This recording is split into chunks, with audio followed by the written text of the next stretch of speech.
Hi, Human. How are you? Hi, Vanessa. I'm very well, thanks. How are you today? I'm good, thanks. That's excellent. It's great to see you today. You too. Well, today we are going to discuss a very, very interesting topic. We are going to look at different personality traits and characteristics about being an optimist and a pessimist. Yeah. So what would you say is an optimist? So an optimist is a person who has a positive outlook on life. So the person who will always see the glass as half full, as opposed to half empty. They are probably quite confident, cheerful, relaxed people, maybe with a bit adventurous. Yeah, I would say that is an optimistic person. What do you understand by the word pessimistic? Pessimist would be then the total opposite. It would be a person that would see the glass as half empty rather than half full. A pessimist would never see the light of life. They will seldom experience happiness in life. They will be miserable. Usually they are quite bitter because of the situation, and even maybe a bit jealous of other people. Definitely. Yeah, I would think also arrogant, because I know some pessimistic people, and they tend to be quite arrogant. I don't know why, but I think just because when they see everything, in life as bad, for some reason it makes them feel better than other people. I don't know. But jealous, definitely. Yes. What do you see yourself as? How would you describe yourself? I'm definitely an optimist.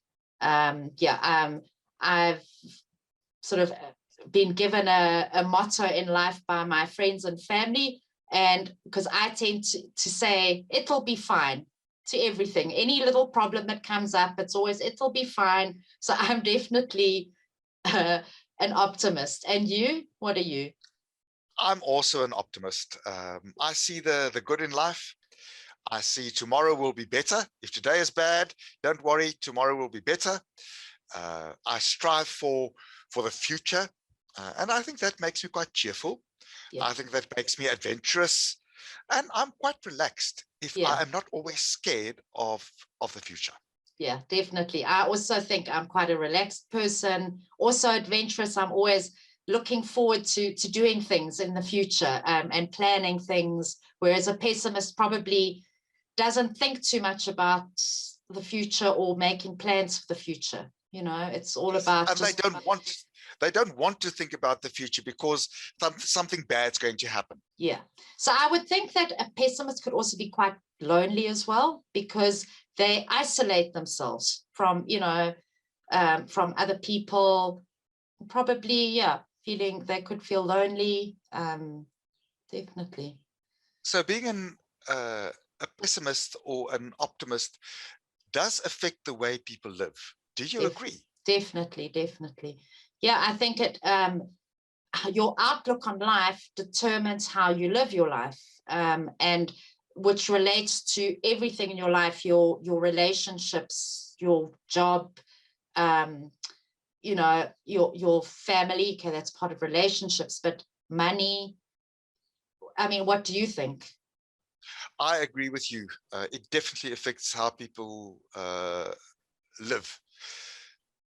What do you think about success in life? Do you think a pessimist can be successful?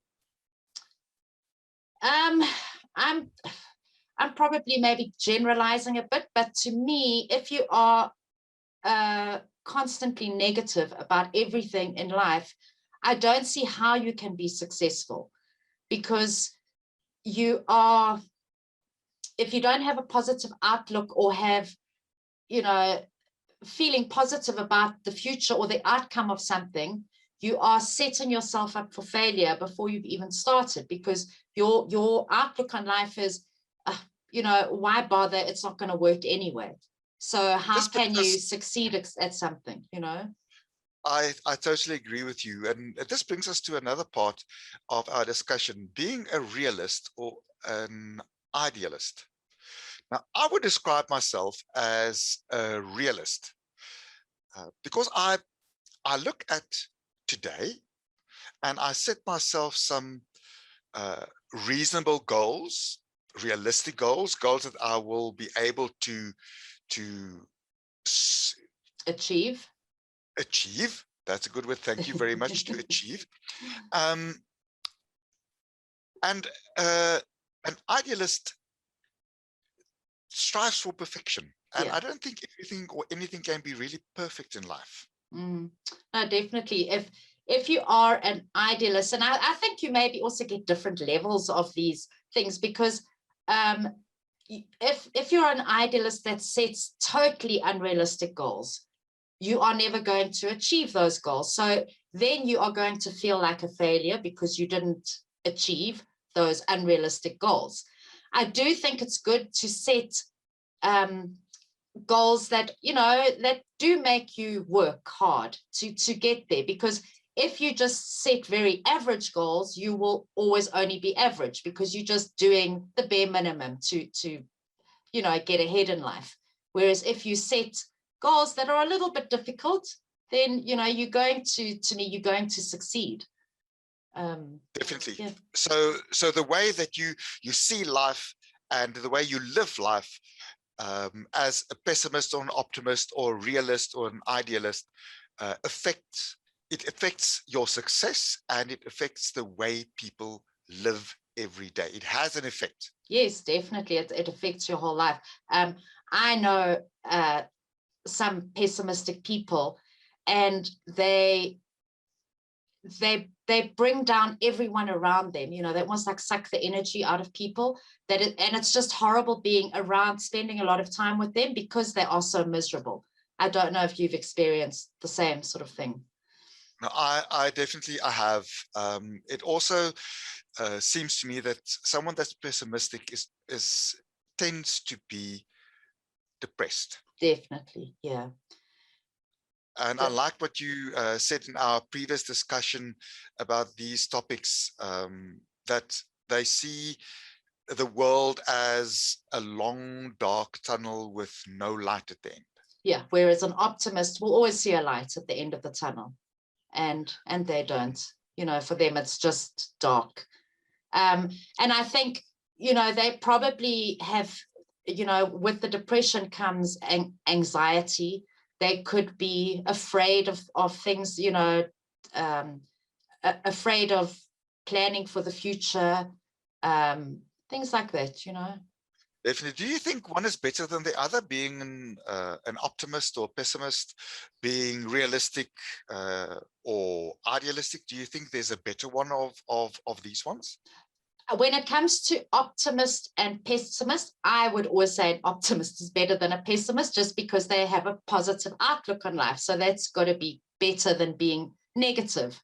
When it comes to a realist and an idealist, I think a good mix of the two, having, being a little bit idealistic, I think is good, but also being sensible and practical and knowing limits, that there are limits to certain things. And what do you think? I think you have to find the balance between the two. Sometimes it is good to be a realist, and sometimes it's very good to be an idealist. Yeah, definitely. Well, I am going to be realistic now, and I'm going to say, I think our time is up. But I'm going to be an optimist, and I'm going to say, I'll see you soon. Very good. Yes.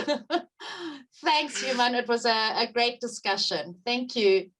Thank you very much, Vanessa. Have a good one. You too. Bye. Bye. Find your English voice with IQ Global.